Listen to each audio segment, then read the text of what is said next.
ఉద్యోగం రాని వాళ్ళు ఉంటారు. మరి పోయి పూజ చేస్తే ఉద్యోగం వచ్చేస్తుందంటే ఖచ్చితంగా వస్తుంది. నమ్మకం. ముందుగా ఇప్పుడు చాలామంది చదువుకొని ఉంటారు. ఇప్పుడు బీటెక్ చేసిన వాళ్ళు ఒక 10 మంది ఉన్నారు.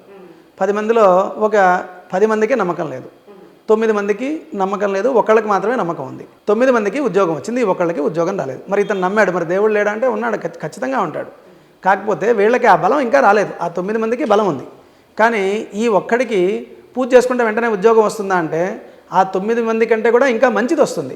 అది టైం పడుతుంది. ఇప్పుడు వీళ్ళకి ఒక సంవత్సరంకి వచ్చింది. వాళ్ళకి సంవత్సరం ఇంకొక నెల ఎక్కువకి వస్తుంది. అంతేగాని ఖచ్చితంగా పూజ చేయడం వల్ల ఉన్నతమైన స్థితికి వెళ్తారు. ఆ రెమెడీస్ ఏవైతే ఉంటాయి, మనకి ఉద్యోగం లేకపోతే ఖచ్చితంగా ఏ గ్రహం బాగాలేకపోతే ఆ గ్రహానికి మనం శాంతి చేస్తాం. ఇప్పుడు ఉద్యోగానికి సంబంధించిన అధిపతి ఉంటాడు. లాభస్థానాధిపతి బాగాలేదు. బాగా వాళ్ళకి లాభం రావడానికి మనము చేస్తాం. ఇప్పుడు వ్యాపారస్తులు ఉంటారు. చాలామంది నష్టపోతూ ఉంటారు. అంతవరకు చాలా మంచి హై లెవెల్లో ఉంటారు. ఒక 10-15 కోట్లు సంపాదించేస్తుంటారు. చాలా బాగుంటారు.